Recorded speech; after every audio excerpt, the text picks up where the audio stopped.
The Great Santini aims to be an in-depth exploration of cruelty in all its forms, from the societal to the familial, from the racial to the martial. Ultimately, the film seems to conclude that fate itself is the ultimate sadist. However, the cultural memory the movie holds, that of the ultimate bad dad depiction, is far less complex than the actual film.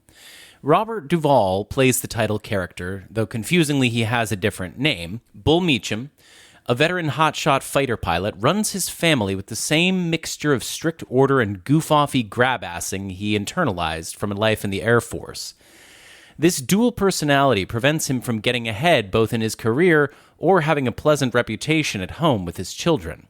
But no one who encounters him can deny the tremendous force of personality, the epic character that he walks through life embodying. This is especially due to the tour-de-force portrayal by the recently departed Robert Duvall in what might be his most enduring lead performance.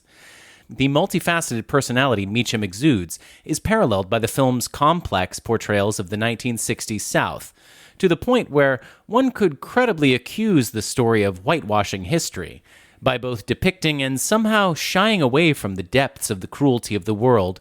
Director Louis John Carlino sanitizes what should be a bitter pill of a story into something approaching heartwarming. Was this the right approach? We'll discuss.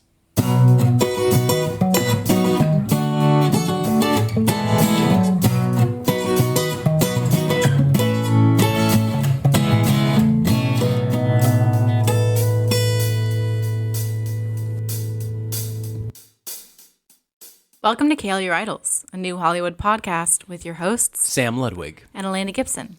This is a podcast about film. Primarily, we discuss movies, directors, actors, and writers known for their work during the new Hollywood era of studio filmmaking that began in 1967 with Bonnie and Clyde and The Graduate, and pretty much ended in the early 80s with One from the Heart and Heaven's Gate. In this episode, we are celebrating Robert Duvall as we discuss The Great Santini. We're celebrating Robert Duvall! This is the movie where he becomes an impressionable person, I would say. If you're doing a Robert Duvall impression, you're doing this, I would say, even more than Apocalypse Now. Really? I don't know. I mean, Apocalypse Now is so quotable. But they both came out in the same year, so such a great year for Robert Duvall. Yeah, two military roles, and yet pretty different, actually. Aren't they that different? I mean, one's funnier. Apocalypse Now, he's a satirical military asshole, and in this, he's a human military asshole father. Yeah, he was asked in an interview around this time if he was planning on making a career out of specifically playing emotionally unstable military men because of MASH, Apocalypse Now, and The Great Santini. But Duvall said that he never plays them as unstable. He really tries to play like the crazy, quote-unquote, aspect of the characters, in particular Apocalypse Now and Great Santini, as more just like normal goofing around crazy. Yeah. Like when you're hanging out with your friends and somebody does something idiotic, but not outside the realm of possibilities for a human being to do. And I think that that really works well for these characters. So I do think that there's a similarity between the Apocalypse Now and the Great Santini men he's portraying, but they're also very different. He's a self-conscious blowhard in The Great Santini. He's got this self-mythologizing aspect that he's aware of. Right. He calls himself, he's like, I am the Great Santini. Whereas in Apocalypse Now, that guy's completely unaware, and he's just being genuine when he talks about how much he loves war. Yeah. Whereas Meacham is a complicated character. This movie goes for complicating the picture of everything constantly. Mm-hmm. And it made me think about how that can potentially sort of weaken what you're trying to say. Maybe weaken's not the right word. It's just, this is a novel made into a movie. Yeah. It feels more like a book than a movie plot in a way. Yeah, but Duvall's approach to acting has been much discussed. He talks about how you just never push. You approach the scene with the attitude and the mood that you have available to you in that moment. You're never reaching for something. It just has to come out as whatever you got right now. If the tears aren't coming, then you're not going to cry. You're never winking at the role, and you're never trying to get to some kind of deeper place you suspect exists within you. Yeah, there's this quote of him talking about acting in 2006 where he says, it's just talking and listening. Right. Nothing's precious. Just let it sit there and find its own way. Yeah, it's on the surface. And how related is that to the Meisner technique? Because I know he studied under Meisner. Yeah, I would say that that's pretty... Yeah, the Meisner is... I'm no expert, but it's not the kind of thing where you're working with a lot of emotional plumbing the depths, or like you're not trying to substitute other situations in your life that you've had experiences that are like this in order to get a similar emotion. It's just, you've got the given circumstances, you've got the character, Yeah, I guess it could also, conversely though, could be just the kind of roles that he had. He was never really given a transformative role. So, it might just be that is something that he didn't want to try to do, to big body transformation, or play somebody who's like a real stretch for himself. That being said, though, I don't think he always plays himself in each role. Like, No. in my opinion, he really disappears Yes. into a role. He's very good at that. He has this nondescript face. And Pauline Kael had said that, in her opinion, he has a deficiency as a lead because he is an anonymous, selfless actor. Right. But I enjoyed us choosing this film to think about Robert Duvall. One, because it is one of the few films where he plays a lead Yeah, role. he was called the Hollywood's number 1, number 2 in the 70s. He's one of the greatest supporting actors of all time. Yeah. But he did get his lead roles, and he did get an Oscar for Best Actor for Tender Mercies, But which we should have done instead of this movie. I'm just going to go ahead and say right now. I think that movie's way better. That was my suggestion for what we should do for this episode. Instead, we decided to do The Great Santini. Because, I'll admit, I was part of the push for that. I was like, oh, we should do Great Santini, because I remember watching it, and, that'll be cool. And then we both watched it, and I think we were kind of like, huh. Well, here's the thing. I didn't like this movie that much. Yeah. But looking at it through the lens of Robert Duvall's performance Sure. made me appreciate the experience of watching the movie a lot more than I would have if I wasn't thinking about it through that lens. Uh-huh. It's not that If you were trying to watch it based on the kids' performance, maybe that's not a great lens. I don't think the kids are bad. No. Well, no, the lead boy, I'd say. That's it. I don't think he's bad. No, he's not bad. It's actually like, that's a basketball-heavy casting.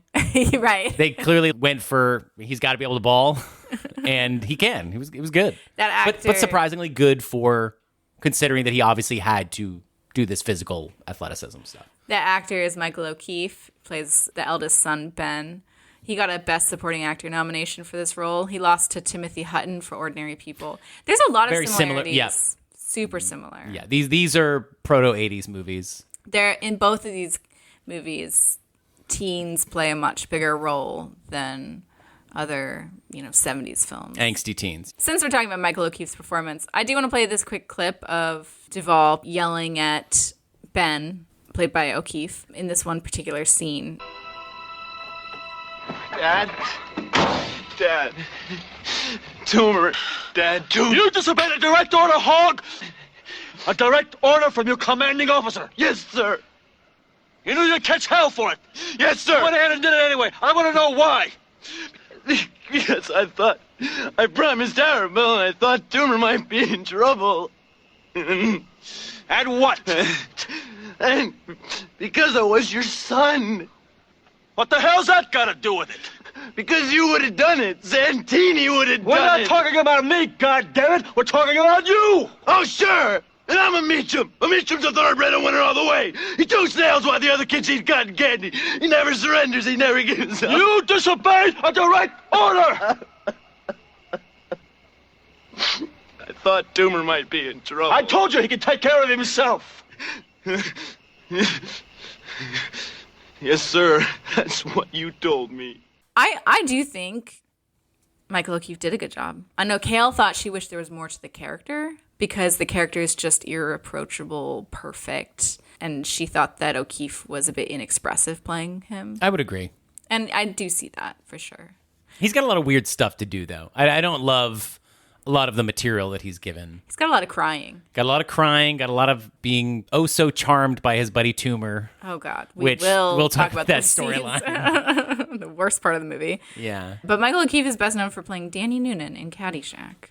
Oh, yeah, right. That makes sense. That was also an Orion film. Yeah, so Orion Pictures, the production company that put out The Great Santini, it was founded in 1978. this movie came out in 1979. So this was one of the first Orion movies that came out. And one of its many flops. Right. This movie, when it came out, it did poorly in initial screenings. Yeah, the release fuck-up of this movie is straight out of 2026. What do you mean by that? Well, they just sold it to HBO really quick. Yeah, so it wasn't doing well. They thought maybe the title was throwing people off because they thought maybe people assumed it was about the circus. It is a strange title. Yeah, so they tried releasing it under another title, The Ace. Still didn't do well. So then they, very quickly pulled it from theaters and they sold it to HBO to play on TV, and they sold it to airlines to show on planes. Which is weird because it's a movie about a guy dying in a plane crash. Spoiler. Sorry. Yeah, you're right. That is a really weird I love how movie to play. We're both, to jump to the end, a lot of the narrative threads have been wrapped up at this point, and we're like, what's going to happen? Because, they're at the prom and stuff. They're like, how is this going to wrap up? And then we see him in the plane. We're like, oh, of course, he's just going to die. Yeah, but we both immediately came to the conclusion. Yes, but you and I both assumed he was going to die by suicide. And what they actually have happen instead is that his plane is going down, and he saves the town from allowing the plane to crash into the town. But because he doesn't want to jump out. Yeah, he doesn't want to parachute out. Right. He could parachute out, save himself, but the plane would crash into the town and harm people. So instead, he sacrifices himself and he dies a hero. And, later we'll have a discussion about the film's portrayal of masculinity, since that's one of the major themes of the movie. And I do think that there's an interesting conversation to be had about toxic masculinity versus being a hero. Yeah. What do you think about the movie's portrayal of planes, though? You get your name on the plane. At the beginning, they've all got their names on the plane. I'm like, damn, that's cool. I guess I don't have any thoughts about the planes in this movie. Wait, really? The whole opening, there's this long extended sequence of just planes flying. Well, they got the military on board, and so they were allowed to use military equipment to make the movie. And so they were probably like, well, we got to make the most of this. Well, it really felt like that kind of early sci-fi filmmaking. The opening sequence is just a long plane maneuvers fest where they're just kind of showing off what you can do.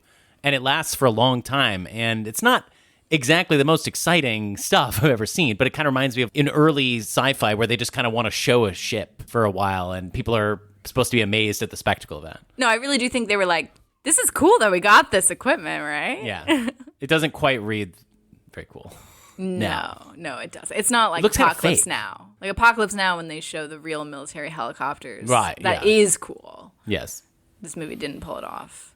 But okay, back to Orion Pictures. Yes, back to Orion. I do think it's worth talking about how Orion Pictures was founded, because it's out of spite. and it's part of the new Hollywood story. Yeah, right. But it's also an 80s story. Yes. Like yes. Orion really is the 80s epoch of film, because it ends in 1991.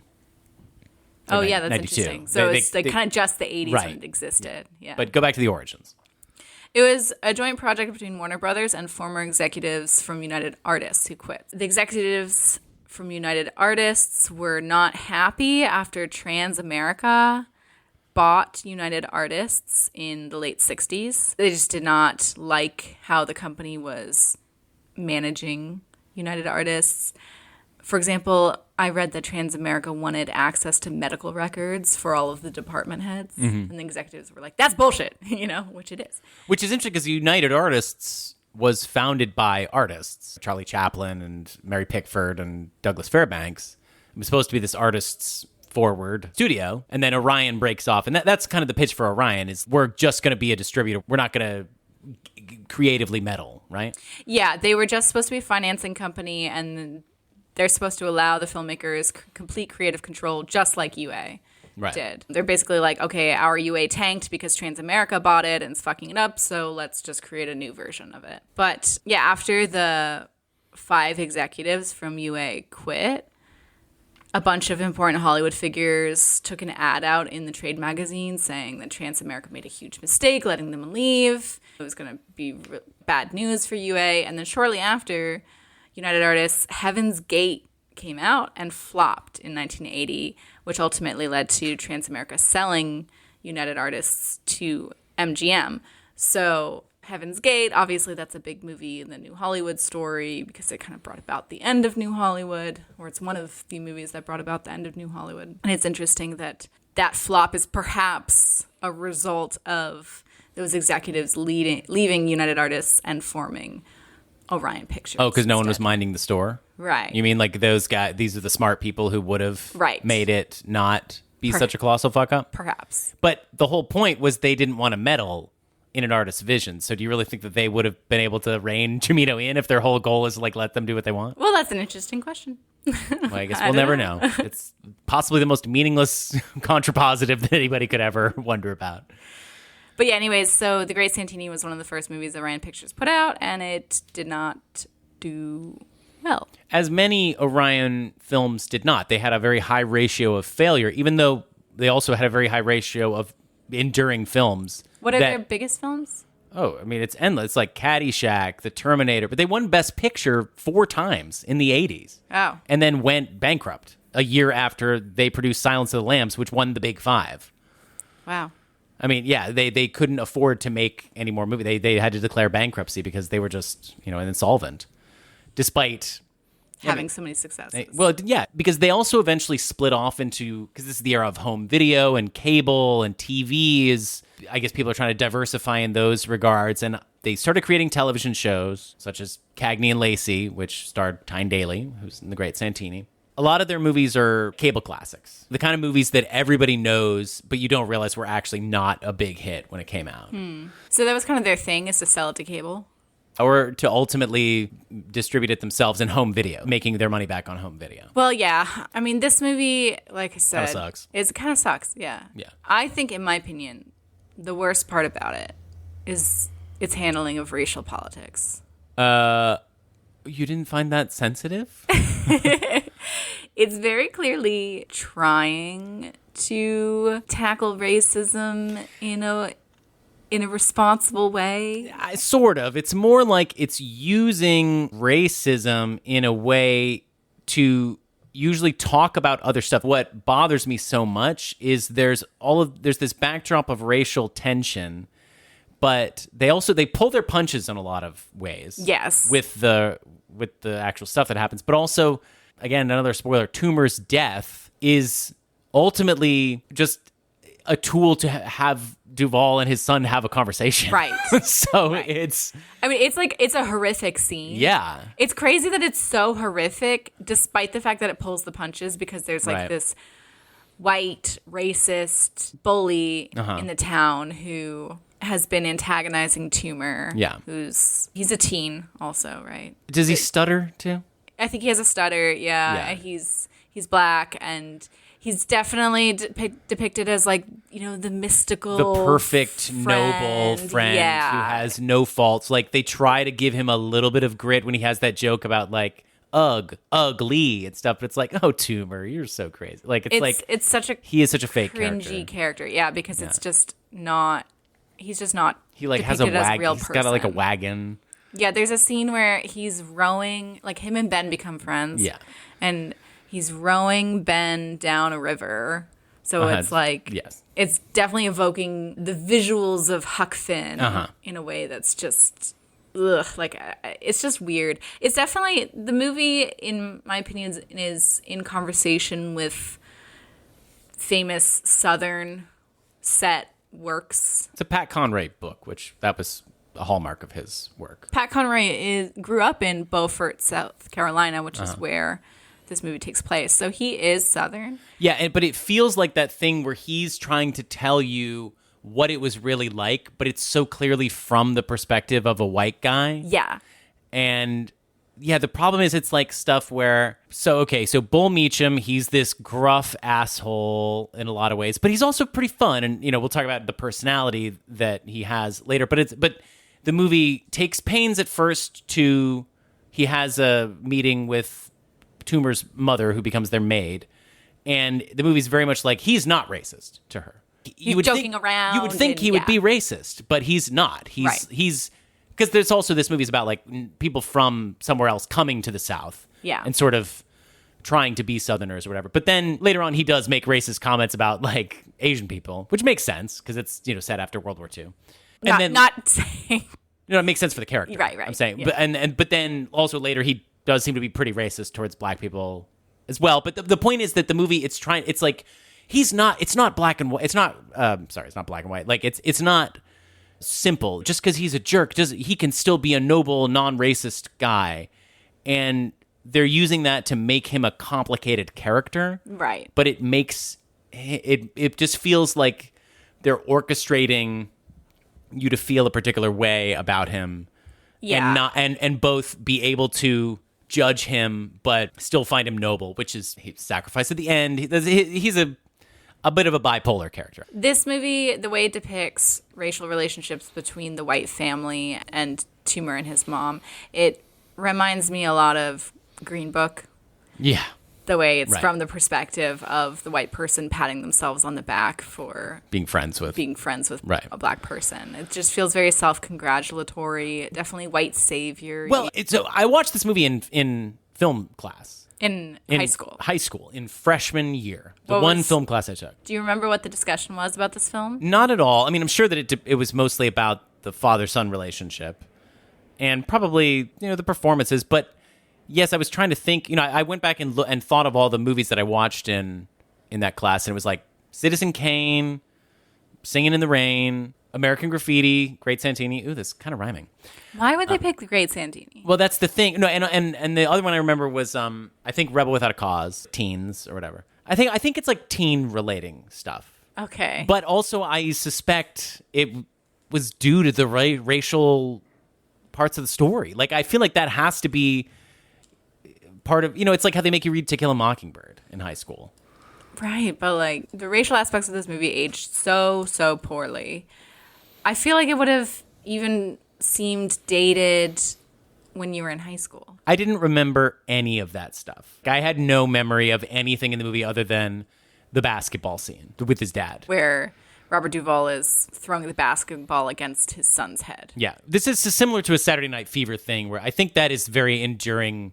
That scene has far outlasted any real cultural memory of this movie. Yeah, so that's a scene where Bill Meacham, played by Duvall, is playing basketball with his son Ben, and they start getting competitive. And Bill Meacham's getting upset because Ben is better than him at basketball, and so he starts kind of pushing him around a bit, and he's bouncing the basketball off of the back of his son's head, following him around the house, being like, "Are you gonna cry? Are you gonna cry?" Now, you're not going to cheat the boy out of his victory. Come on, be a good sport. Who the hell asked you anything? Don't you talk to me like that. I'll play him, Mom. No, you won't. Now, he beat you, and it was beautiful. Lily, you better get in the house before I kick your butt. It was just beautiful. No, I mean it. Come on, let's go. Hurry, come on. Touch that ball. Dad. You better move, woman. All right. Jerk. Come on, let's go. Come on. He beat you. Get out of here. Kind of like winning, huh, Dad? Get smart with me, Jock. I'll kick your butt. Now, come on, guard me. You got to win by 2. I'm not going to guard you, Dad. Hey, Mama's I won. boy. Mama's boy. I bet you're going to cry. Come on, Mama's boy. Let's see you cry. Come on. Squirt a few. Come on. Cry. Come on, cry. Come on. Come on. Just a few. Come on. Squirt a few. Come on. Let me see you squirt a few. Come on. Cry. Cry. 1, 2, 3. Cry. 1, 2, 3. Cry. Come on. Come on, baby. Come on, little girl. Cry. Cry.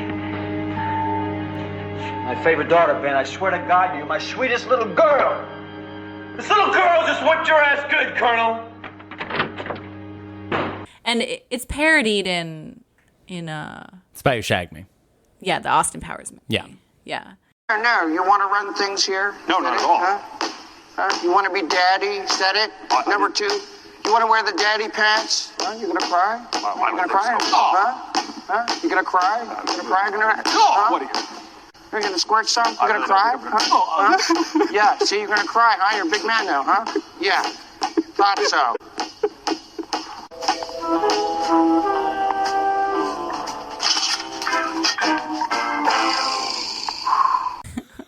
It is a very electric scene. Yes. So I can see why that stuck in people's memories. I think Pauline Kael specifically mentioned that scene in her review of the time as being the best part of the movie. Yeah. But yeah, it makes sense to me that that's what stuck the most with people. Yeah, I mean, you're watching Robert Duvall actually bounce a basketball off a kid's head. And then you also remember I think the Tyne Daly speech afterwards. Look at him down there.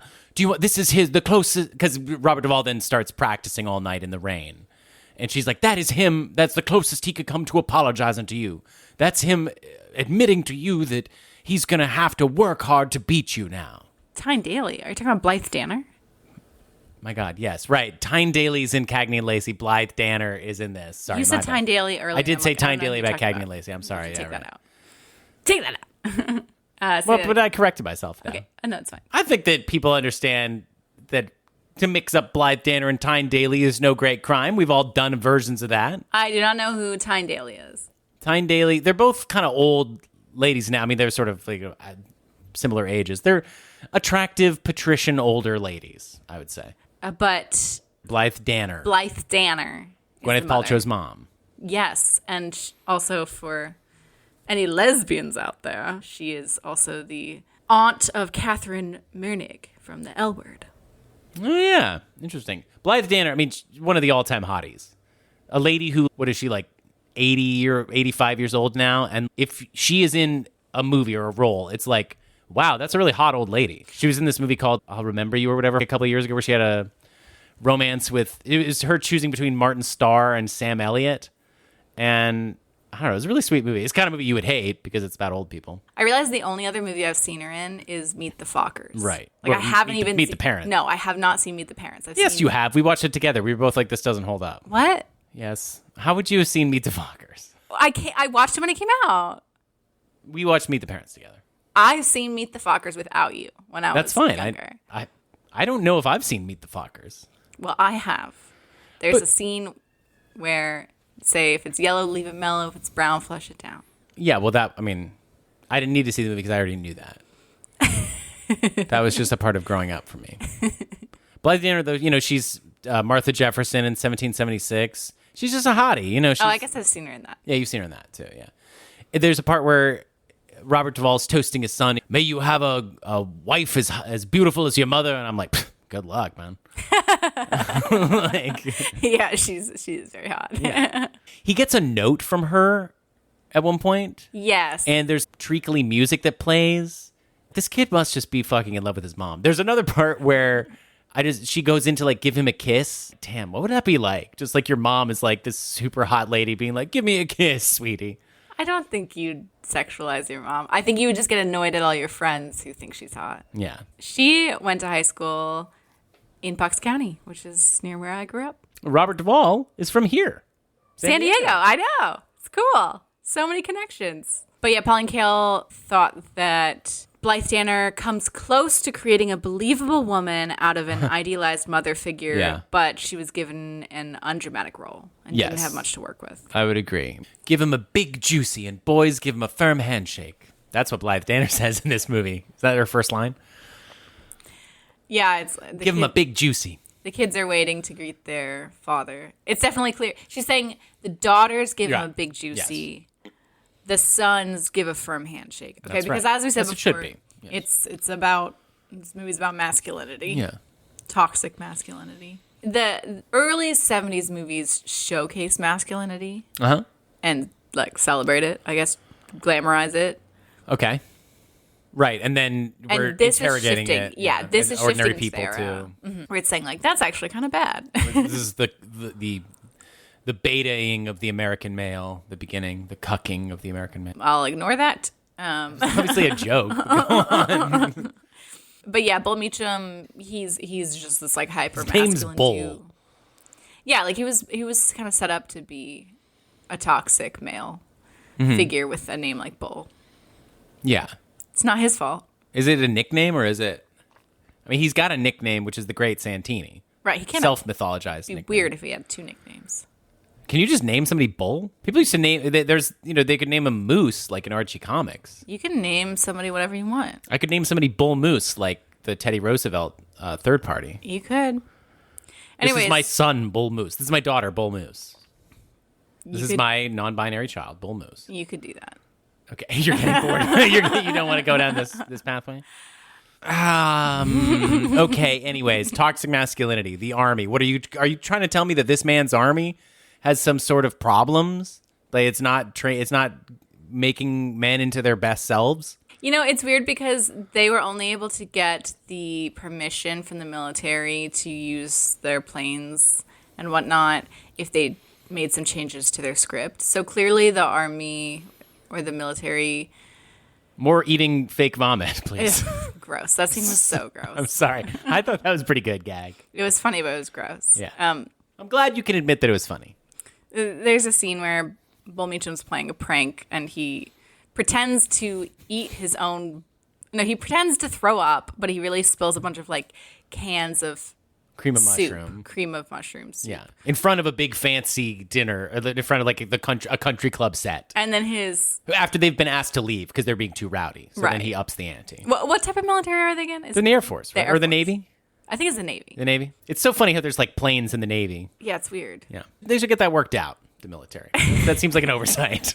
So his fellow Navyans, Navy's Navy men. naval Gazers. guys, rush over to that fake vomit and with spoons, and they eat it, and everybody else in the restaurant thinks they're eating his actual vomit. It's so gross. I would love to do this prank.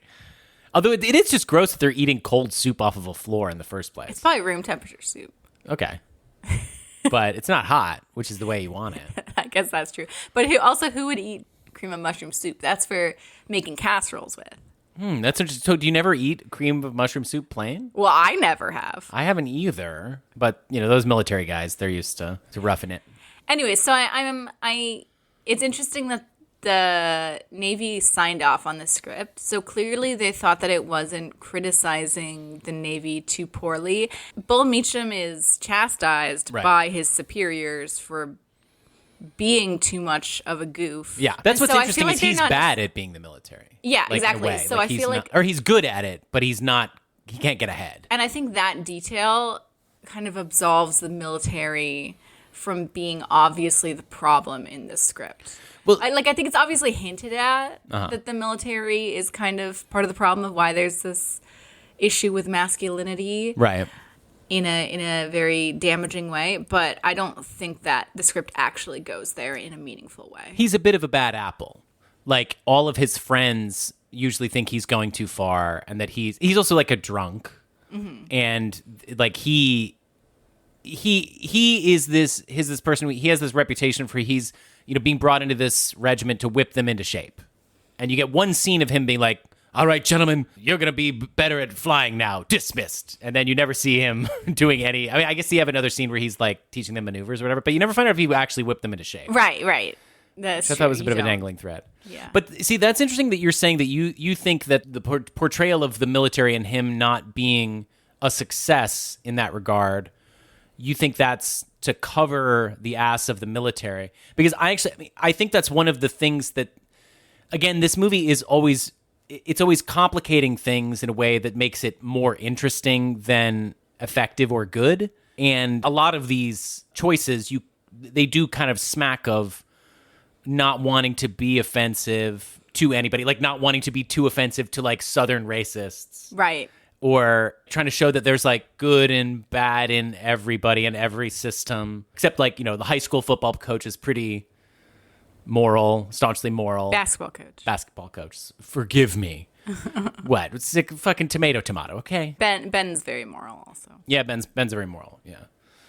No, but it doesn't have a hard stand on any particular thing. If you compare this movie to other movies made in the 70s about war, specifically about Vietnam, you've got MASH, which I know was technically about the Korean War, but everybody knows it was clearly...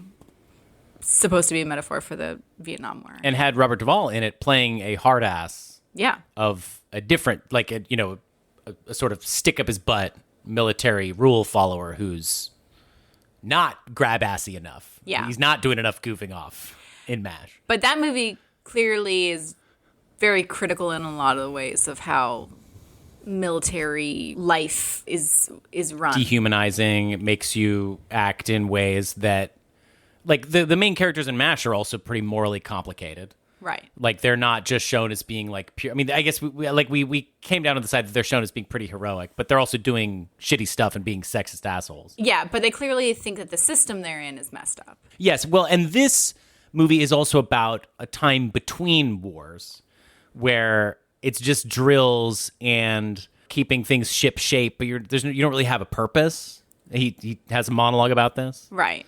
And the whole thing about being a warrior without a war has its problems. Yeah. It's one of the lines in the movie. Right, and that's kind of what's going on. I think that's sort of what's going on with everything in this movie, because it's like a just pro the real civil rights push. Like it's kind of in this interregnum between important social events happening. But compared to Coming Home, which came out the year before, okay, that's also about a man coming home from the war, and he's not adjusting well. Well, he was in a war. I guess. So was Meacham in World War II? When is this movie set again? 1961? I think the implication is that he was in a war, and Yeah, now he was in World War II. there is no longer a war happening. Right. So, unlike in Coming Home, where the Bruce Stern character is not adjusting well. Yeah, Bruce Stern doesn't adjust well. But Bull Meacham, it's like he's always that way. Yeah, that's the thing, is he's a special kind of guy.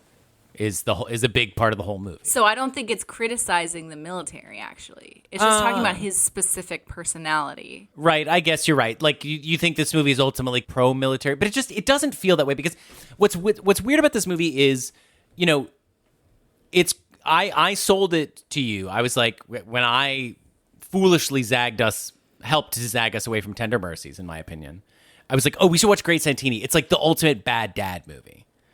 Yeah, I was expecting it to be a really, really dark movie, but it, like you kind of alluded to in your intro, it weirdly was heartwarming at times. Like Ben and his father do come to a bit of an understanding by the end, or Ben forgives his dad in the end. And the whole time, the kids are a little bit more insubordinate than you would expect. Like, they're not like the Sound of Music kids, where they're terrorized into silence or whatever. Like, they're all rolling their eyes and making fun of Bill to his face. Right. The whole time. He's like, attention, we're going to go...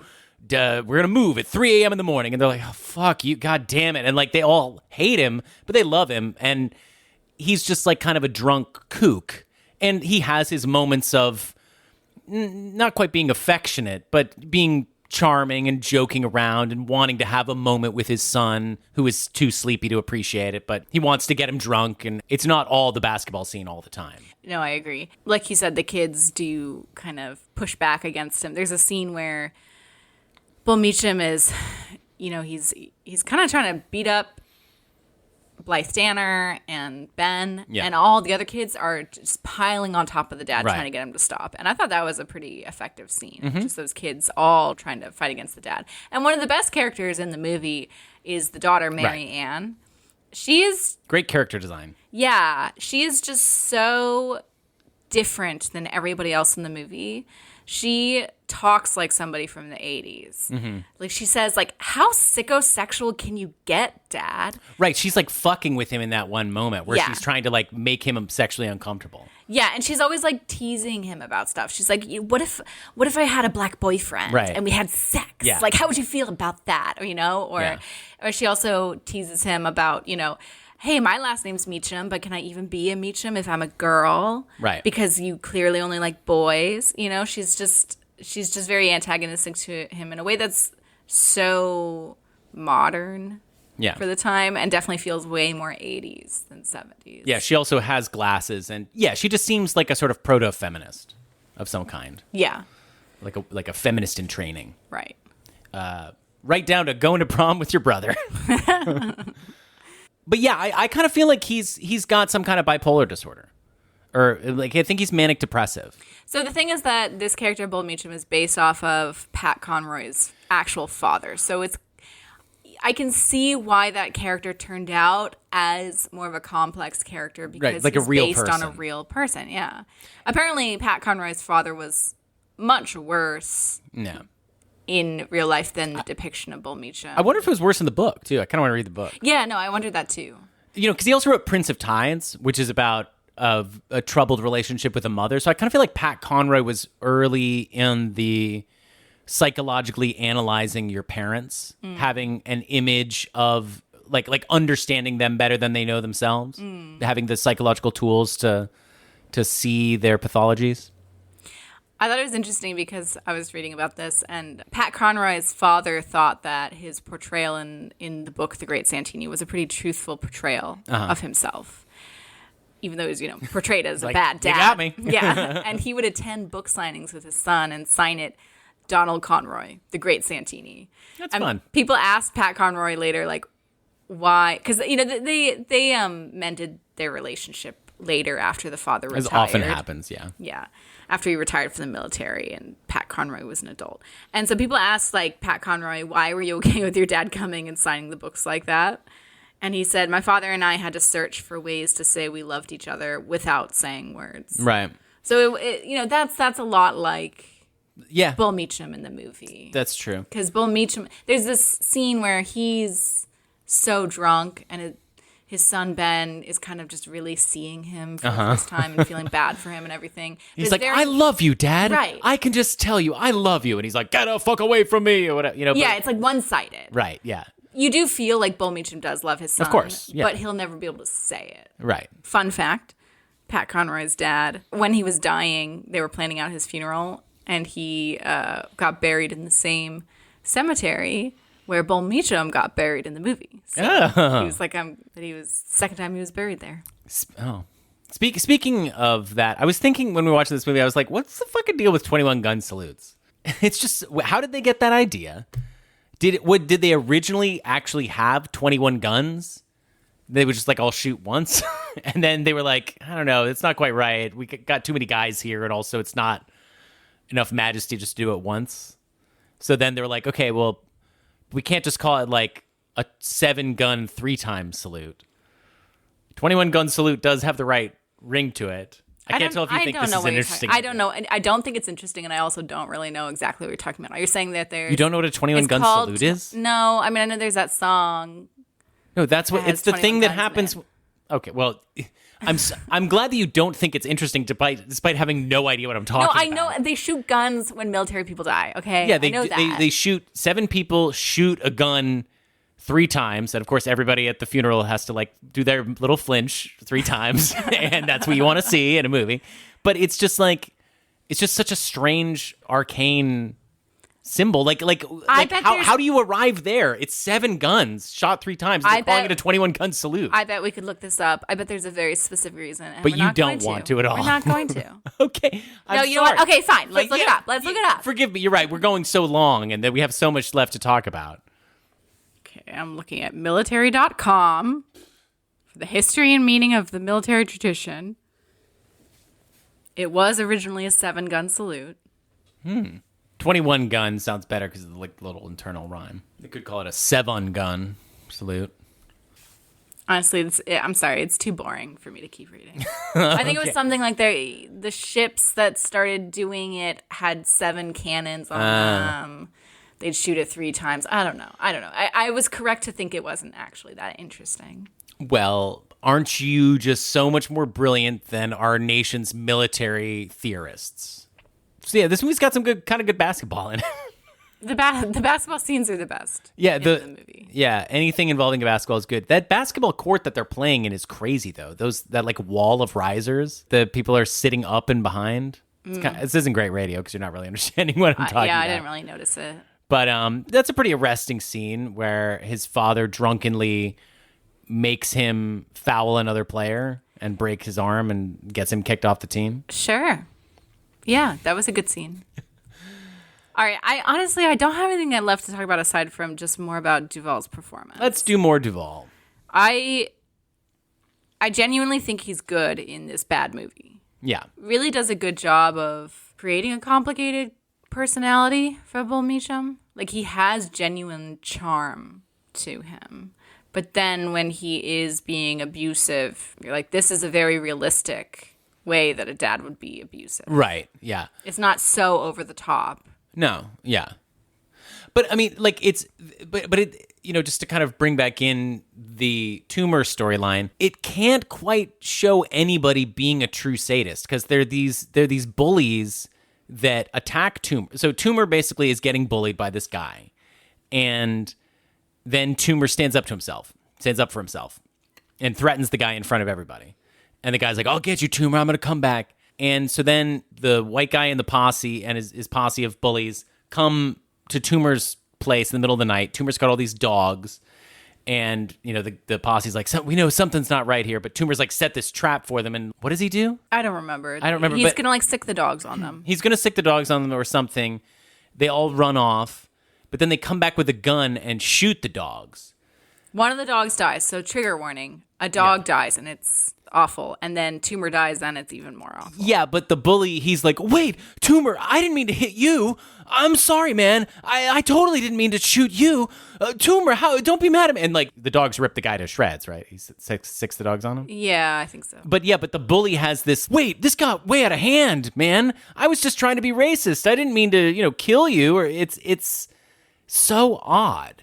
Mm-hmm. They want to have everybody have this moment of conscience and humanity. There's no completely cruel character. This movie is all about cruelty. There's so many different forms of people taking out stuff on each other. But at the end of the day, it's got a little too much room in its heart for everybody, I think. Yeah.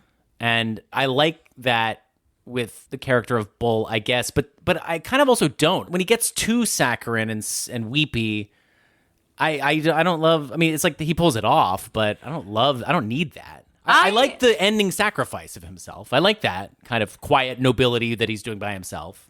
I like the complicated way that the Bull Meacham character is portrayed. Yeah, sure. When he's drunkenly crying, it is very impressive that Duvall can pull that off, because pulling off a scene where you're drunkenly crying could get very lame. And it wasn't not lame. I feel like it kind of was. Yeah, it wasn't not lame, but I don't wrote down he's like a malfunctioning robot. But I really didn't think it was because of Duvall's performance. No, Duvall's great. I love Duvall. We're not, you're not going to hear anything bad about Duvall in this household. I think he's the best part of the movie. Hot take. Yeah, what would be the second best thing? I don't even know if I could think of a second best thing. Blythe Danner? Yeah, Blythe Danner. Yeah, okay. And then Marianne, the character. Yeah, you're right. That's true. Not enough of any of them to make it that worthwhile. This is not really a new Hollywood movie, as we said. It's directed by a guy who'd been around for a while. He wrote the script for Seconds, the John Frankenheimer movie. His name's Louis John Carlino. He's the writer and director. Yeah, he did some TV work. He got an Oscar nomination for Best Adapted Screenplay for I Never Promised You a Rose Garden. Uh-huh. I have not seen any of his stuff aside from The Great Santini. Judd Hirsch in Ordinary People. I Never Promised You a Rose Garden. I went down a little path about that. But that's a song. That's just a song. Uh-huh. So I think that maybe the movie is gesturing towards the song. I don't think that Judd Hirsch singing that has anything to do with the movie. There was a guy who mistakenly got credit as a ghostwriter. Everyone believed that he ghost wrote this movie because he did a draft of like a miniseries version of it or something. And he said he still receives fan mail, tons of fan mail all the time from people who believe that he wrote Great Santini.